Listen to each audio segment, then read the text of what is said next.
Eesti poliitiku maastikul valitseb kummaline vaikus, mida katkestab vaid Reformierakonna raudse distsipliini nagin. See on heli, mida teeb erakond, mis on end lukustanud peaminister Kristen Michali juhitud kiirrongi, mis tormab täiskäigul kuristiku poole. Hoolimata sellest, et vagunid rapuvad ja reisijad või valijad on ammu hädapidurid tõmmanud, istub oravate Ladvik stoilise rahuga esimeses klassis, suutmata või tahtmata tunnistada, et nende juht on kaotanud kontakti reaalsusega. Reformierakonna tragöödia peitub nende endi eduloos. Aastaid riigimehelikkuse ja vastutustundliku rahanduse sildi all purjetanud partei on muutunud omaenda brändi vangiks. Nad on veenud end, et Michal on tugev käsi, keda Eesti praeguses geopoliitilises ja majanduslikus krahis vajab. Tegelikkus on see tugev käsi aga pigem haardes, mis lämmatab nii Eesti majandust kui ka erakonna enda tulevikku. Rahva kannatuse katkemine, otsused, mis ei unune.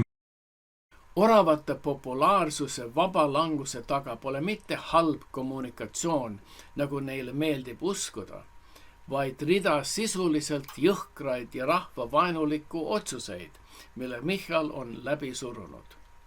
Näiteks maksutõusude laviin. Keset sügavat majanduslangust on valitsus otsustanud ravida haiget verdlaskmisega. Siis on käibemaksu ja tulumaksu ja aktsiiside tõstmine. See on tabanud kõige valusamalt just keskklassi, seda sama baasi, kes kunagi oravaid pimesi usaldas. Siis on majanduse lämmatamine. Samal ajal, kui naaberriigid tegelevad ettevõtluse turgutamisega, on Michali kabinet keskendunud bürokraatia ja uute tasude, nagu automaks ja riigikaitselised lisamaksud. See on viinud olukorrani, kus Eesti on muutunud investeeringutele mürgiseks piirkonnaks.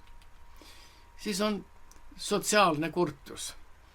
Valitsuse suutmatus või soovimatus tegelda energiakriisi pikaajaliste mõjudega ja elukalliduse tõusuga on loonud kuvandi luksuslikust Kadrioru mullist, kus peaminister jagab õpetusi säästmisest, ise samal ajal riigi rahakoti ebaefektiivselt tühjenedes. Michali rong piletit tagasi ei ole. Miks aga saadikud ei mässa? Vastus peitub oravatele omases nupuvalijate kultuuris. Range erakonna distsipliin tähendab, et igaüks, kes julgeks Michali kursis kahelda, leiaks end kiiresti poliitilisest isolatsioonist. Nad on end sidunud Michali saatusega, lootused, et ehk läheb torm mööda, kuid torm alles kogub tuure. Michal on muutunud erakonna jaoks ankruks ja mitte purjeks. Tema poliitiline stiil, tehnokraatlik, külm ja kohati üleolev on täpselt see, mida kriisist väsinud valija kõige rohkem vihkab.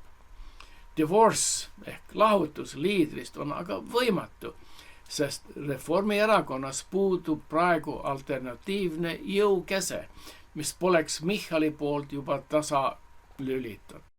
Ennustus, järgmised valimised kui poliitiline puhastus. Kui midagi drastiliselt ei muutu, ootavad järgmised Riigikogu valimised Reformierakonda kui poliitiline hukkamispaik. Ennustus on karm, aga loogiline. Toetuse kukkumine ajaloo miinimumini. Oravad ei võitle enam esikoha pärast, vaid ellu jäämise nimel. Nad võivad kaotada kuni poole oma praegustest kohtadest. Koalitsiooni võimekuse kadu. Keegi ei taha enam liituda toksilise partneriga, kes neelab oma liitlaste toetuse ja jätab neile vaid Michali otsuste eest vastutamise koorma. Siis on sisemine lõhenemine. Pärast valimiskaotust plahvatab praegu surutud rahulolematus. Rong sõidab lõpuks jaamast välja, aga vagunid on tühjad ja vedurijuht üksi. Reformierakond on teinud oma valiku.